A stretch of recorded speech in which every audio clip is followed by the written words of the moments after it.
Canelo isn't the youngest guy anymore.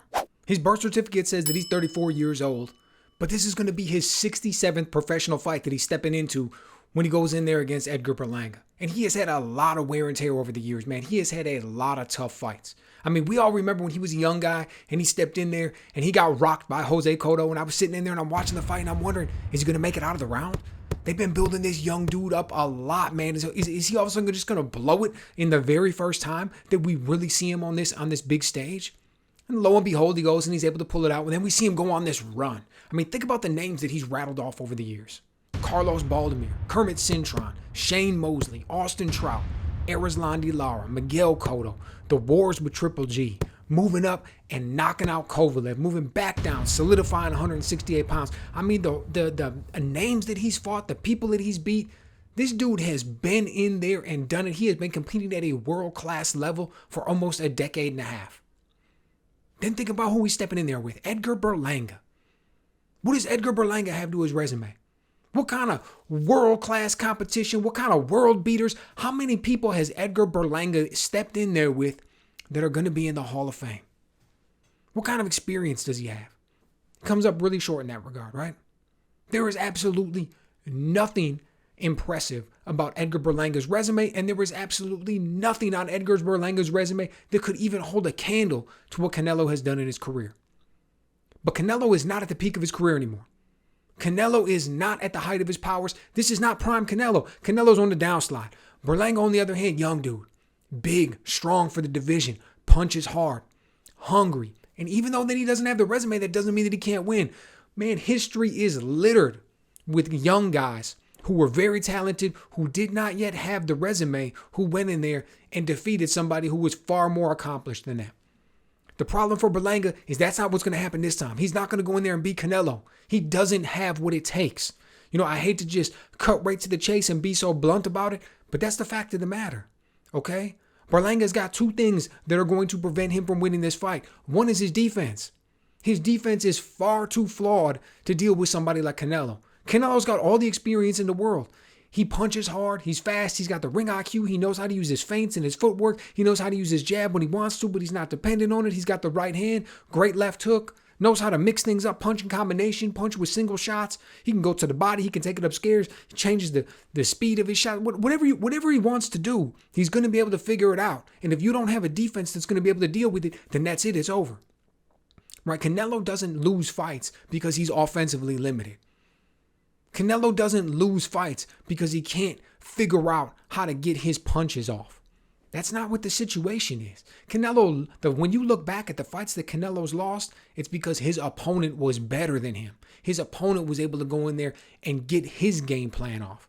Edgar Berlanga is not going to be able to go in there and get his game plan off. Edgar Berlanga is not going to be able to overwhelm Canelo with his speed and his power and his offensive brilliance. And he's going to tie up all the defensive movements and measures and things that Canelo has. He's going to tie all of that up. He's going to blunt the offense. He's going to back him up against the ropes and pound on him. And he's going to test the chin that we know Canelo's got, who stood up to all of these shots that everybody's thrown over the years. He's been able to eat all of them, man.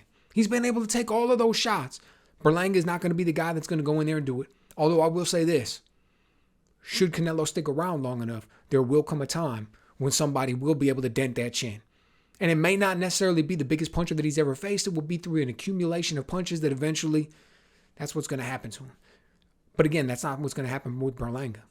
You know, Canelo is closer to retirement than he is to the peak of his career. Think about that for a second. He's closer to retirement than he is to his peak.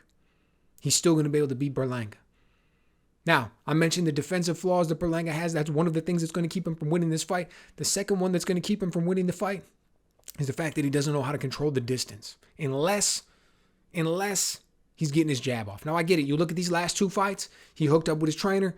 He's been able to get that jab off more. That's one of the things that they've been constantly emphasizing. Jab, jab, jab, jab. And I know why. It's because he needs the jab to control the distance. If he can't control the distance, he can't win. It's just that simple. The problem for him is that he's not going to be able to get the jab off against Canelo. Canelo knows how to take a jab away. All right. When you're talking about elite level fighters, they know how to take a jab away. He's got a multitude of ways of taking that jab away. He's going to be able to do it whatever way he wants to do it. And the problem is that once he takes that jab away, then Berlanga's not going to be able to he's not going to be able to control the distance. And once he can't control the distance, Canelo's going to back him up. And once he's able to start backing him up, that's it. It's over. He's going to be able to land all of his shots. He's going to be able to go in there. He's going to be able to work him. He's going to be able to push him around when he wants. Berlanga's going to be dangerous at first. There's going to be some times where he's going to be able to get a few shots off. There's going to be times where he looks energetic and strong, and he looks like the younger, bigger, faster, stronger guy. And all those times are going to happen. First round, second round, third round. Maybe even in the sixth round, you'll see flashes of it. Maybe even in the eighth round, you'll see flashes of it here and there, because that's what the type of guy that you're dealing with. Okay, even though I talk about him poorly in this video, he is a very talented fighter, and there's a whole range of guys that he can beat, but we're not talking about him facing a whole range of guys. We're not talking about him going in there and facing, the number 15th ranked guy by the WBC. We're talking about he's going in there and facing Canelo. So everything that I'm saying is based against that kind of as a measuring point, right? That's the measuring stick that we're using when I'm saying all of these things. He's not going to be able to go in there and get those shots off. He's not going to be able to take what comes back at him. He will probably go into survival mode. And I'm gonna throw one other thing in here. I'm gonna throw one other thing, and I think this is very important. Okay? I doubt whether or not Edgar Berlanga believes he can win this fight. I know that sounds crazy. I know that there are probably some people who are really doubting that. People who are looking at me and thinking, why would you say that? It was the press conference, man. And then afterwards, I've watched some of these interviews, and I'm looking at the body language. I'm looking at the things that he's saying. I don't feel like he really believes it. Like when I look in his eye, I don't think he has the fire where he believes he's going to get that win. I think that he used to believe it. I think that when he was in the gym and when he was watching film and when he was getting ready for everything, he believed that he could beat Canelo. He believed that he could win that fight. But I think that when he saw how big this event is, I think that when he stepped into that press conference and he saw how smooth and cool Canelo was, I think when he realized the whole thing is bigger than he can really get his arms around.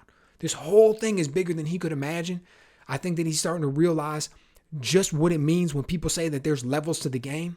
Like he's probably starting to realize the level that Canelo operates on and how long he's operated on it. He's probably starting to hear all of those rumors and all of those things. He's seeing the way that Canelo is completely dismissing him as though he's a nobody and his skills are nothing to be worried about.